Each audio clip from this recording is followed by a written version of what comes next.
ನಮಸ್ತೆ ಮಕ್ಕಳೇ, ಎಲ್ರಿಗೂ ಲೆಟ್ ಸ್ಟಡಿ ಯೂಟ್ಯೂಬ್ ಚಾನಲ್ಗೆ ಪ್ರೀತಿಯ ಸ್ವಾಗತ.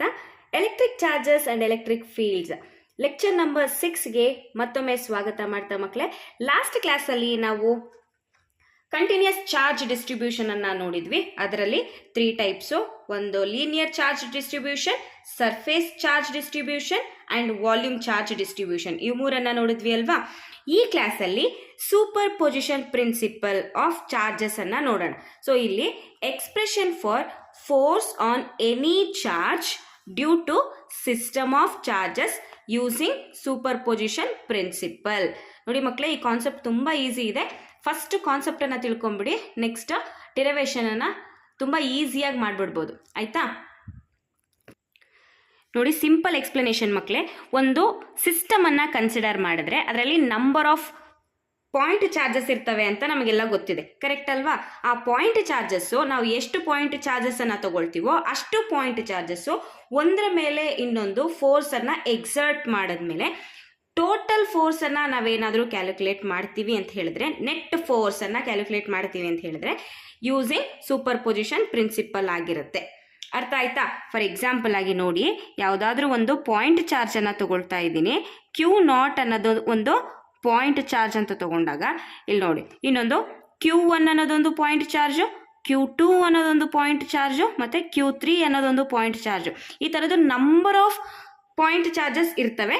ಈಗ ನಾನು ಸದ್ಯಕ್ಕೆ Q1, Q2, Q3, Q0 ಅನ್ನೋ ಪಾಯಿಂಟ್ ಚಾರ್ಜಸ್ ಅನ್ನ ಕನ್ಸಿಡರ್ ಮಾಡಿ, ಈ Q0 ಮೇಲೆ Q1 ಇಂದ ಎಷ್ಟು ಫೋರ್ಸ್ ಎಕ್ಸರ್ಟ್ ಆಗ್ತಾ ಇದೆ, Q0 ಮೇಲೆ Q2 ಅನ್ನೋ ಒಂದು ಚಾರ್ಜ್ ಎಷ್ಟು ಎಕ್ಸರ್ಟ್ ಮಾಡ್ತಾ ಇದೆ, Q0 ಮೇಲೆ Q3 ಇಂದ ಬರುವಂಥ ಫೋರ್ಸು ಎಷ್ಟು ಎಕ್ಸರ್ಟ್ ಮಾಡ್ತಾ ಇದೆ Q0 ಮೇಲೆ. ಅರ್ಥ ಆಗ್ತಾ ಇದೆಯಾ? ಬರೀ Q0 ಅಂತಾನೆ ಅಲ್ಲ. ಈಗ ಫಸ್ಟ್ ಇದನ್ನ ಅರ್ಥ ಮಾಡ್ಕೊಳ್ಳಿ, ನೆಕ್ಸ್ಟ್ ಇನ್ನೊಂದು ರೀತಿ ಎಕ್ಸ್ಪ್ಲೈನ್ ಮಾಡ್ತೀನಿ. ಆಯ್ತಾ? ಇಲ್ಲಿ ನೋಡಿ, ಇದೊಂದು ಚಾರ್ಜ್ ಅಂತ ಕನ್ಸಿಡರ್ ಮಾಡಿದ್ವಿ ಅಲ್ವಾ. Q1 ಅನ್ನೋದು ಕೂಡ ಒಂದು ಚಾರ್ಜ್ ಅಂತ ಕನ್ಸಿಡರ್ ಮಾಡಿದ್ದೀವಿ. ನೋಡಿ ಇಲ್ಲಿ ನೋಡಿ, ಇದೆಲ್ಲ ಪಾಸಿಟಿವ್ ಚಾರ್ಜ್ ಅಂತ ತಗೊಂಡಿದ್ದೀವಿ ಮಕ್ಕಳೇ. ಪಾಸಿಟಿವ್ ಚಾರ್ಜ್ ಅಂತ ತಗೊಂಡು, ನೆಗೆಟಿವ್ ಚಾರ್ಜ್ ಕೂಡ ತಗೋಬಹುದು, ಬಟ್ ನಮ್ಮ ಅಂಡರ್ಸ್ಟ್ಯಾಂಡಿಂಗ್ಗೆ ಫಸ್ಟ್ ನಾನು ಪಾಸಿಟಿವ್ ಚಾರ್ಜಸ್ ಅನ್ನ ತಗೊಂಡಿದ್ದೀನಿ. ಆಯ್ತಾ? ಪಾಸಿಟಿವ್ ಚಾರ್ಜ್ ಅಂತ ಹೇಳಿದ್ರೆ ನೋಡಿ ಮಕ್ಕಳೇ, ಇಲ್ಲಿ ಇದು ಪಾಸಿಟಿವ್ ಚಾರ್ಜು, ಇದು ಪಾಸಿಟಿವ್ ಚಾರ್ಜು. ಆದರೆ ನಾವು the force on Q0 due to Q1 ಎಷ್ಟು ಫೋರ್ಸು ಎಕ್ಸರ್ಟ್ ಮಾಡ್ತಾ ಇದೆ Q0 ಮೇಲೆ. ಆಯ್ತಾ? ನೋಡಿ ಇಲ್ಲಿ, ಇಲ್ಲಿಂದ ಇಲ್ಲಿಗೆ ಒಂದು ಏನಾಗಿರುತ್ತೆ, ಫೋರ್ಸ್ ಯಾವ ರೀತಿ ಆಕ್ಟ್ ಮಾಡುತ್ತೆ ಮಕ್ಕಳೇ? Line joining between 2 point charges, correct ಅಲ್ವಾ? ಇಲ್ಲಿ ಇದು ಪಾಸಿಟಿವ್ ಆಗಿರೋದ್ರಿಂದ, ಈ ಚಾರ್ಜು ಪಾಸಿಟಿವ್ ಆಗಿರೋದ್ರಿಂದ, ಈ ಚಾರ್ಜು ಪಾಸಿಟಿವ್ ಆಗಿರೋದ್ರಿಂದ ಫೋರ್ಸ್ ಯಾವ ಕಡೆ ಹೋಗ್ತಾ ಇದೆ ಮಕ್ಕಳೇ? ರಿಪ್ಪಲ್ ಆಗ್ತಾ ಇದೆ, ಕರೆಕ್ಟ್ ಅಲ್ವಾ? ಈ ಕಡೆ ನೋಡಿ, ರಿಪ್ಪಲ್ ಆಗ್ತಾ ಇದೆ ಅಂದರೆ ದೂರ ಹೋಗ್ತಾ ಇದೆ. ಆಯ್ತಾ? ಇದನ್ನ F01 ಅಂತ ತಗೊಳ್ಳೋಣ. F01 ಅಂದ್ರೆ ಏನು ಮಕ್ಕಳೇ? Force on Q0 due to 1 ಅಂತ ಅರ್ಥ. ಆಯ್ತಾ? ಇದನ್ನ ಹೇಗೆ ಓದಬೇಕು? ಫೋರ್ಸ್ ಆನ್ Q0, ಇಲ್ಲಿ Q0 ಆಗಿರೋದ್ರಿಂದ ಫಸ್ಟ್ ನಾಟ್ ಅಂತ ಹಾಕಿದೀವಿ. ಇಲ್ಲಿ ಡ್ಯೂ ಟು ಯಾವುದರಿಂದ? First charge. ಹಾಗಿದ್ದಲ್ಲಿ 1 ಅಂತ ಬರೀತಾ ಇದ್ದೀನಿ. ಅರ್ಥ ಆಯ್ತಾ? ನೆಕ್ಸ್ಟ್ ಎರಡನೇದು ನೋಡಿ, the force on Q0 due to Q2. ನೋಡಿ, ಫೋರ್ಸು Q0 ಮೇಲೆ ಯಾವುದರಿಂದ? Q2 ಇಂದ ಆಗುವಂತಹ ಫೋರ್ಸು ಎಷ್ಟಿದೆ ಅಂತ ಹೇಳಿದ್ರೆ ನೋಡಿ, ಇಲ್ಲಿ ಇದು ಪಾಸಿಟಿವ್ ಚಾರ್ಜು, ಇದು ಪಾಸಿಟಿವ್ ಚಾರ್ಜ್ ಆಗಿರೋದ್ರಿಂದ ಅವೇ ಏನಾಗ್ತಾ ಇದೆ? ರಿಪ್ಪಲ್ ಆಗ್ತಾ ಇದೆ ಈ ಕಡೆಯಿಂದ. ಈಗ ಫೋರ್ಸನ್ನು ಯಾವ ರೀತಿ ಬರೀತೀವಿ ನೋಡಿ, F0 ಇದೆ ಅಲ್ವಾ ಮಕ್ಕಳೇ? ಇಲ್ಲಿ F0 ಯಾವುದರಿಂದ ಎಕ್ಸರ್ಟ್ ಆಗ್ತಾ ಇದೆ ಫೋರ್ಸು? ಎರಡನೇದ್ರಿಂದ. ಆಯ್ತಾ? ಈ ರೀತಿ ಬರೀತೀವಿ. F02 ಅಂತ ಹೇಳಿದ್ರೆ force on Q0 due to Q2. ಆಯ್ತಾ? ಈಗ ನೆಕ್ಸ್ಟ್ ಥರ್ಡ್ ಚಾರ್ಜ್. ಆಯ್ತಾ? ಥರ್ಡ್ ಚಾರ್ಜ್ ಕೂಡ ನೋಡಿ ಈ ರೀತಿ ಡಿಸ್ಟೆನ್ಸ್ ಇದೆ. ಈಗ ಫೋರ್ಸ್ ಯಾವ ರೀತಿ ಆಕ್ಟ್ ಮಾಡ್ತಾ ಇದೆ ಅಂತ ಹೇಳಿದ್ರೆ ರಿಪ್ಪಲ್ ಆಗ್ತಾ ಇದೆ ಅಗೇನ್ ಹಿಯರ್. ಆಯ್ತಾ? ನೋಡಿ, ಫೋರ್ಸ್ ಯಾವ ರೀತಿ ಬರೀತೀವಿ ಇವಾಗ ಇದಕ್ಕೆ? F0 ಅಂತ ಹೇಳಿದ್ರೆ ಏನಕ್ಕೆ? ಈ Q0 ಚಾರ್ಜ್ ಮೇಲೇನೆ ನಾವು ಫೋರ್ಸನ್ನು ಕ್ಯಾಲ್ಕುಲೇಟ್ ಮಾಡ್ತಿರೋದು. The force on Q0 due to Q3 ಆಗಿರೋದ್ರಿಂದ, Q3 ಅಲ್ವಾ, ಇಲ್ಲಿ 3 ಇಂದ ಆಗುವಂತಹ ಫೋರ್ಸು ಯಾವುದ್ರ ಮೇಲೆ? Q0 ಮೇಲೆ. ಅರ್ಥ ಆಗ್ತಿದೆಯಾ ಮಕ್ಕಳೇ? ಈ ರೀತಿ ನೀವು ಕಾನ್ಸೆಪ್ಟನ್ನು ಅರ್ಥ ಮಾಡಿಕೊಂಡ್ರೆ ತುಂಬ ಈಸಿಯಾಗಿರುತ್ತೆ. ಈಗ ಟೋಟಲ್ ಫೋರ್ಸ್ ಏನಾದರೂ ಕೇಳಿದ್ರೆ, ಆಯಿತಾ, total force on Q0 due to charge Q1, Q2 Q3 ಅಂತ ಹೇಳಿದ್ರೆ ಯಾವ ರೀತಿ ಬರೀತೀರಾ ನೀವು? ಫಾರ್ ಎಕ್ಸಾಂಪಲ್ ಆಗಷ್ಟೇ ಕೊಡ್ತಾ ಇರೋದು ನಾನು. F0 ಅನ್ನೋದು ನೆಟ್ ಚಾರ್ಜ್ ಅಂತ ತಗೊಳ್ಳಿ. ನೆಟ್ ಚಾರ್ಜ್ ಅಂದ್ರೇನು? Total charge of the system. ಈಗ ಸಿಸ್ಟಮಲ್ಲಿ 4 ಚಾರ್ಜಸ್ ಇದ್ದಾವೆ. ಒಂದು ಚಾರ್ಜ್ ಮೇಲೆ ಉಳಿದ 3 ಚಾರ್ಜಸ್ ಏನಾಗ್ತಾ ಇದೆ? ಫೋರ್ಸು ಎಕ್ಸರ್ಟ್ ಮಾಡ್ತಾ ಇದೆ. ಕರೆಕ್ಟ್ ಅಲ್ವಾ? ಆ ಫೋರ್ಸನ್ನು ನಾವು ನೆಟ್ ಫೋರ್ಸ್ ಅಂತ ಹೇಳ್ತಾ ಇದ್ದೀವಿ. Net force on Q0. ಆಯಿತಾ? ಹೇಗೆ ಬರೀತೀರಾ ನೋಡಿ. Force on Q0 due to first ಬರೆದ್ವಿ. ಆಯಿತಾ? Next force on Q0 due to second charge, ಎರಡನೇ ಚಾರ್ಜಿಂದ ಆಗಿರುವಂಥ ಫೋರ್ಸನ್ನು ಕೂಡ ಬರೀತಾ ಇದ್ದೀವಿ. ನೆಕ್ಸ್ಟ್ ಇನ್ನೊಂದು ಯಾವುದಿದೆ? Force on Q0 due to Q3. ಅರ್ಥ ಆಯ್ತಾ? ಇಲ್ಲಿ 3 ಚಾರ್ಜಸ್ ಇದ್ದಾವೆ, ಹಾಗಾಗಿ 3 ಫೋರ್ಸಸನ್ನು ನಾವು ಬರೀತಾ ಇದ್ದೀವಿ. ಆಯಿತಾ? ಇನ್ ಕೇಸ್ ಏನಾದ್ರೂ ಇಲ್ಲಿ n ನಂಬರ್ ಆಫ್ ಚಾರ್ಜಸ್ ಇತ್ತು ಅಂತ ಹೇಳಿದ್ರೆ n ನಂಬರ್ ಅಂತ ತಗೊಳ್ತೀವಿ. ಇಲ್ಲಿ 4 ಇರೋದಕ್ಕೆ ಇಲ್ಲಿ ನೋಡಿ, ಫಸ್ಟ್ ಇದು 1 2 3 4 ಪಾಯಿಂಟ್ ಚಾರ್ಜಸ್ ಇದ್ದಾವೆ. ಆದರೆ ನಾವಿಲ್ಲಿ Q0 ಮೇಲೆ ಏನು ಕಂಡುಹಿಡಿತಾ ಇದ್ದೀವಿ? Net charge of the Q0 ಅಂತ ಕಂಡುಹಿಡಿತಿದ್ವಲ್ವಾ? ಸೊ n ನಂಬರ್ ಅಂತಿದ್ರೆ n-1 ಫೋರ್ಸ್ ಆ್ಯಕ್ಟ್ ಮಾಡ್ತಾ ಇದೆ, ಆ ಪಾಯಿಂಟ್ ಚಾರ್ಜಸ್ದು ಫೋರ್ಸು ಎಕ್ಸರ್ಟ್ ಮಾಡ್ತಾ ಇದೆ ಅಂತ ಹೇಳಬೇಕು. ಅರ್ಥ ಆಗ್ತಾ ಇದೆಯಾ? ನೋಡಿ ಸ್ಟೇಟ್ಮೆಂಟ್ ಏನು ಹೇಳುತ್ತೆ ಇವಾಗ ನೋಡಿ. ಸ್ಟೇಟ್ಮೆಂಟ್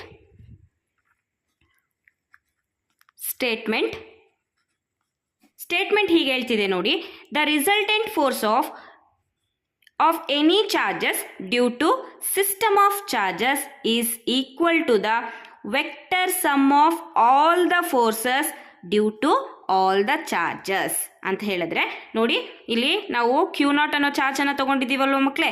ಈ Q0 ಅನ್ನೋ ಚಾರ್ಜ್ ಮೇಲೆ ಉಳಿದ ಎಲ್ಲ ಚಾರ್ಜಸ್ಸು ತಮ್ಮಿಂದ ಏನಾಗ್ತಾ ಇದೆ? ಫೋರ್ಸು ಎಕ್ಸರ್ಟ್ ಮಾಡ್ತಾ ಇದೆ. Q1ಇಂದ Q0 ಮೇಲೆ ಫೋರ್ಸ್ ಎಕ್ಸರ್ಟ್ ಮಾಡ್ತಿದೆ, Q0 ಮೇಲೆ ಫೋರ್ಸ್ ಎಕ್ಸರ್ಟ್ ಮಾಡ್ತಿದೆ, Q3 Q0 ಮೇಲೆ ಏನು ಮಾಡ್ತಾ ಇದೆ? ಫೋರ್ಸು ಎಕ್ಸರ್ಟ್ ಮಾಡ್ತಾ ಇದೆ. ಈ ಎಲ್ಲ ಚಾರ್ಜಸ್ಸು, ಎಲ್ಲ ಪಾಯಿಂಟ್ ಚಾರ್ಜಸ್ಸಿಂದ ಫೋರ್ಸ್ ಏನಾಗ್ತಾ ಇದೆ? ಎಕ್ಸರ್ಟ್ ಆಗ್ತಾ ಇದೆ. ಯಾವುದ್ರ ಮೇಲೆ? ಈ ಚಾರ್ಜ್ ಮೇಲೆ, Q0 ಅನ್ನೋ ಚಾರ್ಜ್ ಮೇಲೆ. ಅದನ್ನೇ ಇಲ್ಲಿ ಹೇಳಿರುವಂಥದ್ದು. Is equal to the vector sum of all the forces. Vector sum of all the forces due to all the charges. ಈ ಚಾರ್ಜಸ್ಸಿಂದ ತಾನೆ ಈ ಚಾರ್ಜಿಂದ F01 ಅನ್ನೋ ಫೋರ್ಸ್ ಬಂದಿದೆ, ಈ ಚಾರ್ಜಿಂದ F02 ಅನ್ನೋ ಚಾರ್ಜ್ ಬಂದಿದೆ, ಈ ಚಾರ್ಜಿಂದ F03 ಅನ್ನೋ ಚಾರ್ಜು ಆನ್ Q0 ಬಂದಿದೆ. ಕರೆಕ್ಟ್ ಅಲ್ವಾ? ಈಗ ಎಕ್ಸ್ಪ್ಲನೇಷನ್ ನೋಡೋಣ. ಇದು ಅರ್ಥ ಆಯಿತು ಅಂತ ಅಂದ್ಕೊಂಡಿದ್ದೀವಿ. Consider a system. Consider a system of n charges. ಈಗ ಎಷ್ಟು ಚಾರ್ಜಸನ್ನು ಕನ್ಸಿಡರ್ ಮಾಡ್ತಾ ಇದ್ದೀವಿ? n charges. ಯಾವ್ಯಾವುದು? Q0, Q1, Q2, Q3 etcetera up to n charges. ಆಯಿತಾ? ನೋಡಿ ಇವಾಗ at a distance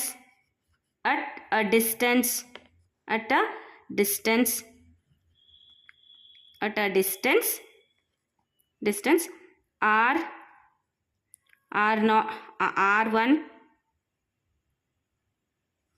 R2, R3 etcetera up to Rn. ಆಯಿತಾ? ರೆಸ್ಪೆಕ್ಟಿವ್ಲಿ ಇಲ್ಲಿ R0 ಅಂತಲೂ ಸೇರಿಸ್ಕೊಳ್ಳಿ. R0, R1, R2, ಏಕೆಂದರೆ ನಾವು Q0 ಇಂದ ತೊಗೊಂಡಿದ್ದೀವಲ್ವ, ಅದಕ್ಕೆ R0 ಇಂದ ಶುರು ಮಾಡಿ. ರೆಸ್ಪೆಕ್ಟಿವ್ಲಿ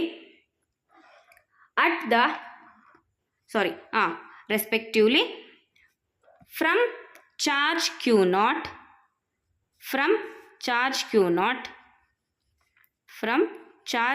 ನಾವು ಶುರು ಮಾಡೋಣ ಚಾರ್ಜ್ Q0 ಇಂದ. ಆಯಿತಾ? From charge Q0. ಆಯಿತಾ? ಏನನ್ನ first the force on Q0 due to Q1. First charge ಇದನ್ನೇ ಅಲ್ವಾ ನಾವು ಕನ್ಸಿಡರ್ ಮಾಡಿದ್ದು? ಇದರ ಫೋರ್ಸನ್ನು ನಾವು ಕಂಡುಹಿಡಿತಾ ಇದ್ದೀವಿ. ಆಯಿತಾ? ಏನಂತ ಕೊಟ್ಟಿದ್ದೀವಿ ಇಲ್ಲಿ? F01 ಅನ್ನೋದು force on Q0 due to Q1 ಅಂತ. ಕರೆಕ್ಟಾ? ಈಗ ನೋಡಿ ಅದನ್ನೇ ಬರೀತಾ ಇದ್ದೀವಿ. F01 vector is equals to 1/4π epsilon naught ಎಷ್ಟು ಚಾರ್ಜಸ್ಸು, ಒಂದು Q0 ಇದೆ, ಇನ್ನೊಂದು Q1 ಇದೆ, divided by R01 square R12 cap. ಇಲ್ಲಿ ಪೊಸಿಷನ್ ವೆಕ್ಟರ್ಸನ್ನು ಕೂಡ ಹೇಳಬೇಕು, ಅರ್ಥ ಆಯ್ತಾ? ಇಲ್ಲಿ ನೋಡಿ, ಇದು R01 ವೆಕ್ಟರ್, ಇದು R02 ವೆಕ್ಟರ್, ಇಲ್ಲಿ ಪೊಸಿಷನ್ ವೆಕ್ಟರ್ R03 ವೆಕ್ಟರ್. ಅರ್ಥ ಆಗ್ತಿದೆಯಾ ಮಕ್ಕಳೇ? ನೆಕ್ಸ್ಟ್ ಎರಡನೇದು, the force on Q0 due to ಯಾವ ಚಾರ್ಜ್ ತೊಗೋಬೇಕು ಇವಾಗ? Q2 ಚಾರ್ಜ್ ತೊಗೋಬೇಕು. Same as it is. ಹೇಗೆ ಬರೀತೀರಾ? F02 is equals to 1/4π epsilon not Q0. Q1 ಬದಲೇನು ತೊಗೋಬೇಕು ಇವಾಗ? Q2 divided by R02 whole square. ಇಲ್ಲಿ ನಾಟ್ 1 ಅಲ್ಲ ಇದು, ಆಯಿತಾ? R02 ಕ್ಯಾಪ್ ಡೈರೆಕ್ಷನ್ ಇದು. ಇಲ್ಲಿ ಯಾಕೆ ಇಷ್ಟು ಮಿಸ್ಟೇಕ್ ಮಾಡಿದ್ದೀವಿ? ಇಲ್ಲಿ 1 ಅಲ್ವಾ? ಬರೀಬೇಕಿದ್ರೆ ಮಿಸ್ಟೇಕ್ ಆಯಿತು ಮಕ್ಕಳೇ. R01 ಕ್ಯಾಪ್, ಇಲ್ಲಿ R02 ಕ್ಯಾಪ್, ಆಯಿತಾ? ಮೂರನೇದು, the force on Q0 due to ಎಷ್ಟನೇದು ಇವಾಗ? Q3 ಚಾರ್ಜಿಂದ, ಆಯಿತಾ? F03 is equals to 1/4π epsilon not Q0 Q3 divided by distance ಎಷ್ಟು? R03 ಸ್ಕ್ವೇರ್ R03 ಕ್ಯಾಪ್, ಆಯಿತಾ? ಈಗ ಇಲ್ಲಿ ನೋಡಿ, ಡ್ಯೂ ಟು Q1 ಇಷ್ಟು ಫೋರ್ಸ್ ಆಯಿತು, ಡ್ಯೂ ಟು Q2 ಇಷ್ಟು ಫೋರ್ಸ್ ಆಯಿತು, ಡ್ಯೂ ಟು Q3 ಇಷ್ಟು ಫೋರ್ಸ್ ಆಯಿತು. ಯಾವ ಚಾರ್ಜ್ ಮೇಲೆ? Q0 ಚಾರ್ಜ್ ಮೇಲೆ. ಮೂರರಲ್ಲೂ ಕೂಡ Q0 ಚಾರ್ಜನ್ನೇ ತೊಗೊಂಡಿರೋದು. ಈಗ Q0 ಚಾರ್ಜ್ ಮೇಲೆ ನೋಡಿ, the fourth one, the force on Q0. ಹೀಗೆ ಎಷ್ಟು ಅಂತ ಬರ್ಕೊಂಡು ಹೋಗ್ತಾ ಇರ್ತೀವಿ, ಆಗಲ್ಲ ಅಲ್ವಾ? Q0 due to nth charge ಅಂತ ತಗೋಣ, ಆಯಿತಾ? ಡ್ಯೂ ಟು nth ಚಾರ್ಜ್ ಅಂತ ತಗೊಂಡಾಗ ನೋಡಿ, ಇಲ್ಲಿ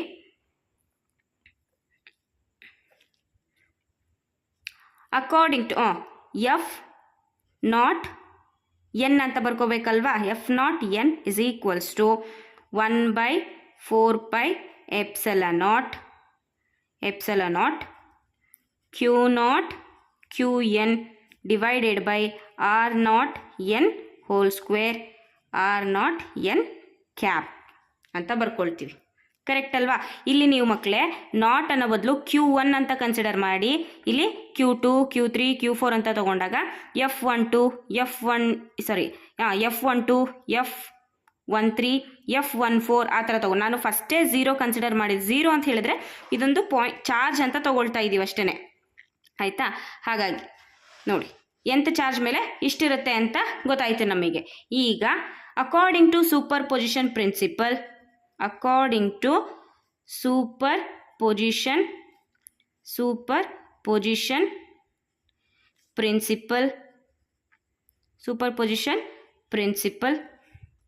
ದ ರಿಸಲ್ಟೆಂಟ್ ಫೋರ್ಸ್ ಅಂತ ಹೇಳಿದ್ರೆ ನೆಟ್ ಫೋರ್ಸ್ ಅಂತಲೂ ಕರಿತೀವಿ ಅಂತ ಹೇಳಿದ್ದೀನಿ.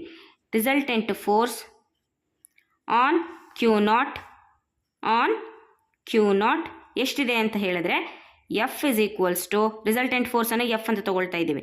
ಇಲ್ಲಿ ನೋಡಿ, F1 vector plus F12 vector plus F03 vector up to ಎಷ್ಟು ತೊಗೊಂಡಿರ್ತೀವೋ ಅಷ್ಟು ಬರೀಬೇಕಾಗುತ್ತೆ. ಇಲ್ಲಿ ನಾವು n ನಂಬರ್ ಅಂತ ತೊಗೊಂಡಿದ್ದೀವಿ, ಹಾಗಾಗಿ F0n ಅಂತ ತೊಗೊಳ್ತಾ ಇದ್ದೀವಿ, ಆಯಿತಾ? ಇಲ್ಲಿ 1ಇಂದನೇ ಶುರು ಮಾಡಿರೋದ್ರಿಂದ n ಅಂತ ತೊಗೊಳ್ತಾ ಇದ್ದೀವಿ.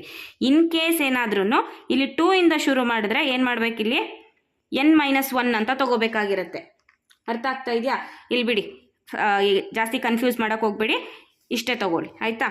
Next F is equals to, ಇದ್ರ ವ್ಯಾಲ್ಯೂನ ಏನು ಮಾಡಿ ಸಬ್ಸ್ಟಿಟ್ಯೂಟ್ ಮಾಡ್ಕೊಂಡು ಹೋಗ್ತಾ ಇರಿ. ಇಲ್ಲಿ F1 F2 F3 ಅಂತಿದೆ ಅಲ್ವಾ, ಅದರ ವ್ಯಾಲ್ಯೂಸನ್ನು ಏನು ಮಾಡಿ ಸಬ್ಸ್ಟಿಟ್ಯೂಟ್ ಮಾಡ್ಕೊಂಡು ಹೋಗಿ, ಅಷ್ಟೇ ಮಕ್ಕಳೇ, ಜಾಸ್ತಿ ಏನಿಲ್ಲ. 1/4π epsilon not Q0 Q1 divided by R01 whole square R01 cap.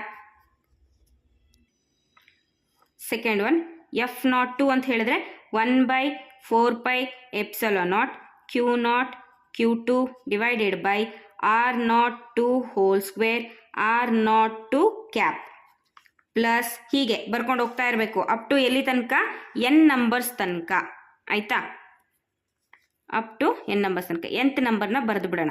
1/4 epsilon naught Q0 Qn divided by R0 n whole square R0 n cap direction. ಅರ್ಥ ಆಯ್ತಾ? ಇದು ನೆಕ್ಸ್ಟ್ ಲೈನ್ ನೋಡಿ. ಈಗ ಕಾಮನ್ ತೆಗೀರಿ ಮಕ್ಕಳೇ. ಏನೇನೆಲ್ಲ ಕಾಮನ್ನು? 1/4 epsilon naught ಎಲ್ಲದರಲ್ಲೂ ಪ್ರೆಸೆಂಟ್ ಇದೆ. Q0 ಅನ್ನೋದು ಎಲ್ಲದರಲ್ಲೂ ಕೂಡ ಕಾಮನ್ ಇದೆ. ಆಯಿತಾ, ಕಾಮನ್ ಇರೋದೆಲ್ಲ ಆಚೆಗೆ ತೆಗೆದುಬಿಡಿ. F vector is equals to 1/4 epsilon naught Q0 ಕೂಡ ಎಲ್ಲದರಲ್ಲೂ ಪ್ರೆಸೆಂಟ್ ಇದೆ. Q0 ಕೂಡ ಆಚೆ ತೆಗೆದುಬಿಡಿ. ಈಗ ಉಳಿದಿರುವಂಥದ್ದೇನೋ ಬರೀರಿ. Q1 divided by R01 whole square R01 cap plus Q2 divided by R02 whole square R02 cap plus ಹೀಗೆ nth ನಂಬರ್ ತನಕ ಇದೆ ಅಲ್ವಾ? Qn divided by R0n whole square R0n cap. ಅರ್ಥ ಆಗ್ತಾ ಇದೆಯಾ? ಈಗ ನೋಡಿ, ಇದಕ್ಕೆ ನಾವು ಸಿಗ್ಮಾ ಅಂತ ಬಳಸಿಬಿಟ್ಟು ಒಂದು ಈಕ್ವೇಷನನ್ನು ಕೊಡ್ತೀವಿ. F vector is equals to 1/4 epsilon naught ಹೀಗೆ ಇರುತ್ತೆ ಇದು. ಆಯಿತಾ, Q0 ಇಲ್ಲಿ ನೋಡಿ, ಈಗೊಂದು ಸಿಗ್ಮಾ ಹಾಕಿ, ಇವೆಲ್ಲವೂ ಕೂಡ ಅಡಿಷನಲ್ಲಿ ಇದಾವಲ್ವ ಮಕ್ಕಳೇ? ಸೊ ಹಾಗಾಗಿ I is equals to 1 to I is equals to n. ಇಲ್ಲಿ Q1 ಇಂದ ಶುರುವಾಗಿದೆ, ಅದಕ್ಕೆ I is equals to 1 ಕೊಟ್ಟಿದ್ದೀವಿ. Q2 ಇಂದ ಶುರುವಾದರೆ I is equals to 2 ಕೊಡಬೇಕಾಗತ್ತೆ. ಅರ್ಥ ಆಯ್ತಾ? ಈಗ ನೋಡಿ, QI divided by R0I cap I cap. I ಇರೋ ಕಡೆ ಎಲ್ಲ 1 1 1 1 ಕೊಟ್ಕೊಂಡು ಹೋಗಿ, ಐ ಇರೋ ಕಡೆ ಎಲ್ಲ 2 2 2 2 ಕೊಟ್ಕೊಂಡು ಹೋಗಿ, ಐ ಇರೋ ಕಡೆ 3 3 3 ಕೊಟ್ಕೊಂಡು ಹೋಗಿ, ಹೀಗೆ ಸಮ್ ಮಾಡಿದ್ರೆ ನಮಗೇನು ಬರುತ್ತೆ? ಫೈನಲ್ ನೆಟ್ ಫೋರ್ಸು ಬರುತ್ತೆ. ಆಯಿತಾ, ಇದು ತುಂಬ ತುಂಬ ತುಂಬ ಇಂಪಾರ್ಟೆಂಟ್ ಆಗಿರುವಂತಹ ಒಂದು equation in the case of charges. ಆಯಿತಾ, superposition principle in the case of charges. ಅರ್ಥ ಆಯಿತು ಅಂತ ಅಂದ್ಕೊಂಡಿದ್ದೀನಿ ಮಕ್ಕಳೇ. ನೋಡಿ, next concept similarities between Coulomb force and gravitational force. Coulomb force ಮತ್ತು ಗ್ರಾವಿಟೇಷನಲ್ ಫೋರ್ಸಲ್ಲಿ ಇರುವಂತಹ ಸಿಮಿಲಾರಿಟೀಸು ಒಂದೇ ಥರ ಅಂತ ಹೇಳ್ತೀವಲ್ವಾ? ಆ ಸಿಮಿಲಾರಿಟೀಸು ಏನೇನೆಲ್ಲ ಇದ್ದಾವೆ. ಫಸ್ಟ್ ಪಾಯಿಂಟು ಮಕ್ಕಳೇ, ತುಂಬ ಅಂದರೆ ತುಂಬ ಈಸಿ. ಸೊ ಈ ಕೂಲಂಬ್ ಫೋರ್ಸು ಮತ್ತು ಗ್ರಾವಿಟೇಷನಲ್ ಫೋರ್ಸು ಎರಡೂ ಕೂಡ force along the centre of the line joining two interacting bodies. ಅದು ಚಾರ್ಜಸ್ ಆಗಿದ್ರೆ ಬಿಟ್ವೀನ್ ಟೂ ಚಾರ್ಜಸ್ ಅಂತ ಹೇಳ್ತೀವಿ, ಮಾಸಸ್ ಆಗಿದ್ರೆ ಬಿಟ್ವೀನ್ ಟೂ ಮಾಸಸ್ ಅಂತ ಹೇಳ್ತೀವಿ. ಕರೆಕ್ಟ್ ಅಲ್ವಾ? ಎರಡೂ ಕೂಡ ಏನಾಗಿದೆ? ಸೆಂಟ್ರಲ್ ಫೋರ್ಸಸ್ ಆಗಿದ್ದಾವೆ. ಆಯಿತಾ, ಬರಿತೀವಿ ನೋಡಿ ಇಲ್ಲಿ. The coulomb force and gravitational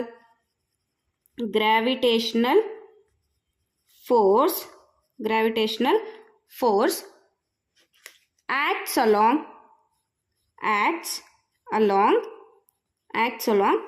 center of the line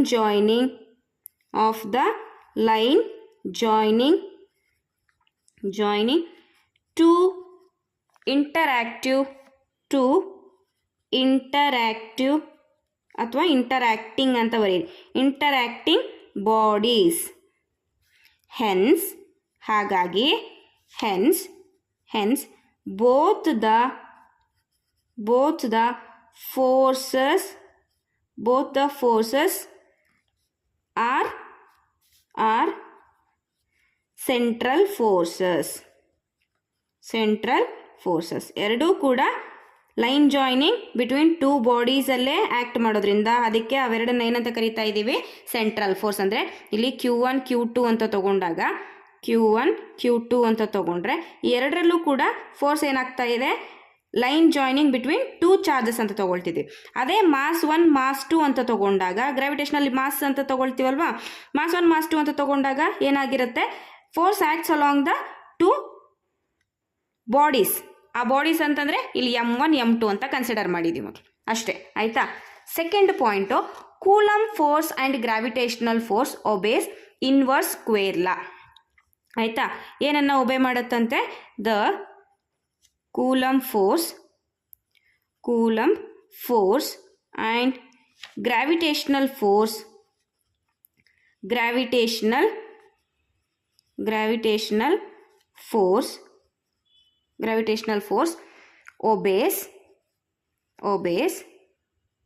obeys inverse square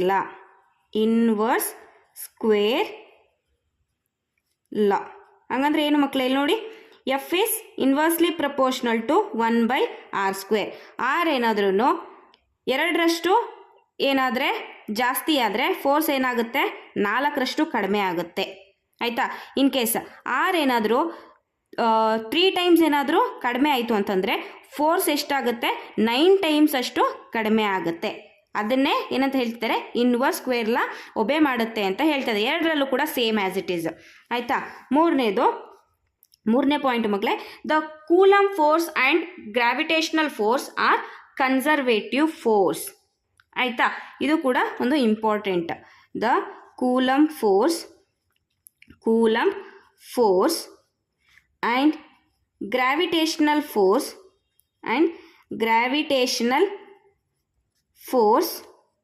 are conservative. Third point ಬಂದು, the Coulomb force and gravitational force are conservative force. Conservative force ಅಂದರೆ ಮಕ್ಕಳೇ, work done by the force depends upon initial and final position of the particles. ಇದನ್ನು but not on the path. ಏನಕ್ಕೆ ಅಂತ ಹೇಳಿದ್ರೆ, ನಾವು final position ಮತ್ತು initial position ಅಂತ ತಗೊಂಡು ನಾವು ಡಿಸ್ಪ್ಲೇಸ್ಮೆಂಟ್ ವೆಕ್ಟರ್ಸನ್ನು ಬರೆದ್ವಿ ಅಲ್ವ ಮಕ್ಕಳೇ, ಅದಕ್ಕೆ ಇಲ್ಲಿ ಹೇಳ್ತಾ ಇರೋದು, work done by the force depends upon the initial and final position of the particles but not on the path ಅಂತ ಹೇಳ್ತಿದ್ದಾರೆ. ಹಾಗಾಗಿ ಇದು ಕನ್ಸರ್ವೇಟಿವ್ ಫೋರ್ಸ್ ಅಂತ ಹೇಳ್ತಾ ಇದ್ದೀವಿ. ಎರಡೂ ಕೂಡ ಕೂಲಮ್ ಫೋರ್ಸು ಮತ್ತು ಗ್ರಾವಿಟೇಷನಲ್ ಫೋರ್ಸು ಕನ್ಸರ್ವೇಟಿವ್ ಫೋರ್ಸ್ ಅಂತ ಹೇಳ್ತಾ ಇದ್ದೀವಿ. ಆಯಿತಾ. ನಾಲ್ಕನೇದು, Coulomb force and gravitational force obeys superposition principle. ಎರಡೂ ಫೋರ್ಸಸ್ಸು ಅಂದರೆ ಕೂಲಮ್ ಫೋರ್ಸು ಮತ್ತು ಗ್ರಾವಿಟೇಷನಲ್ ಫೋರ್ಸು ಎರಡೂ ಕೂಡ ಸೂಪರ್ ಪೊಸಿಷನ್ ಪ್ರಿನ್ಸಿಪಲನ್ನು ಒಬೇ ಮಾಡುತ್ತೆ. ಇವೆಲ್ಲವೂ ಕೂಡ ಏನು, ಸಿಮಿಲಾರಿಟೀಸ್. ಆಯಿತಾ. The Coulomb force and gravitational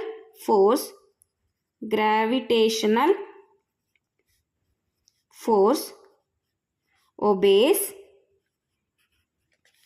ಯಾವ ಪ್ರಿನ್ಸಿಪಲ್ ಮಕ್ಕಳೇ, ಸೂಪರ್ ಪೊಸಿಷನ್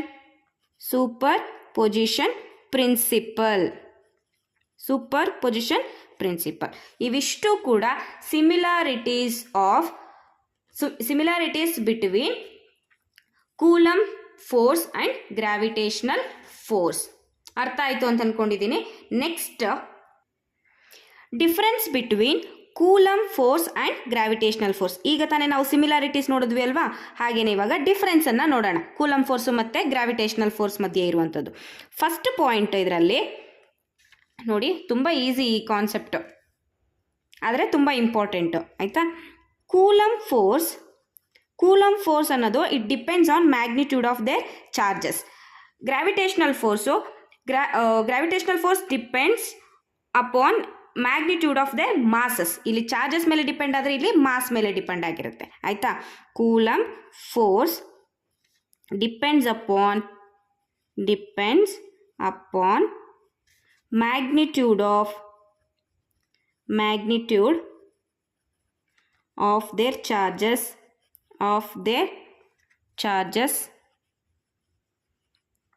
ಇಲ್ಲಿ ಸೇಮ್ ಆಸ್ ಇಟ್ ಈಸ್.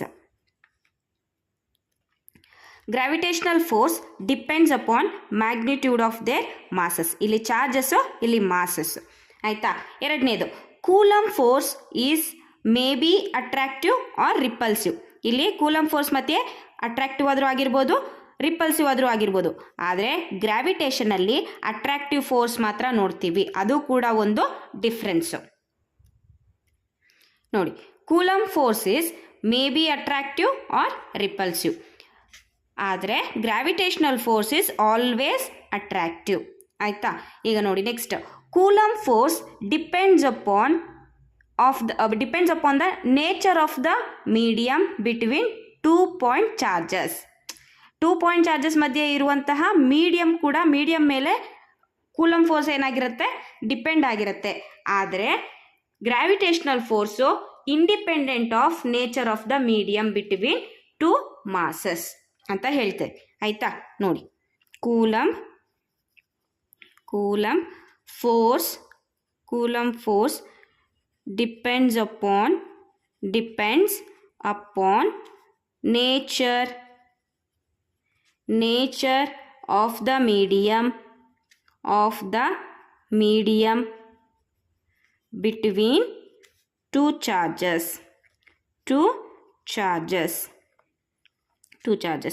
ಇಲ್ಲಿ gravitational force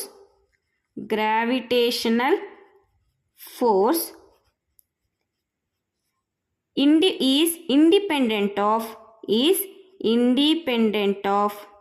independent of the medium between masses.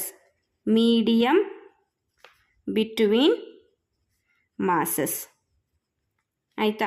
Next ಇನ್ನೊಂದು last point, Coulomb force is much greater than gravitational force. ಈ ಕಡೆ gravitational force is a weak force in the nature ಅಂತಲೂ ಹೇಳ್ಬೋದು. ಆಯಿತಾ? Coulomb force is much greater than gravitational force.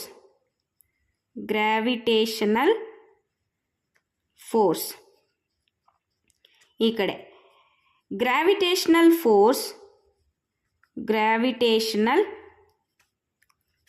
Force is weakest force in nature.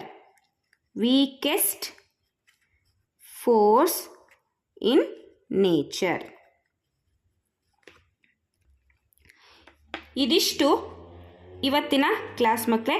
ಚೆನ್ನಾಗಿ ಕಲ್ತ್ಕೊಳ್ಳಿ. Next class Coulomb force ಮತ್ತು superposition principle ಮೇಲೆ ಪ್ರಾಬ್ಲಮ್ಸನ್ನು ಸಾಲ್ವ್ ಮಾಡೋಣ. ಆಯಿತಾ? Thank you so much. Lots of love. Thank you.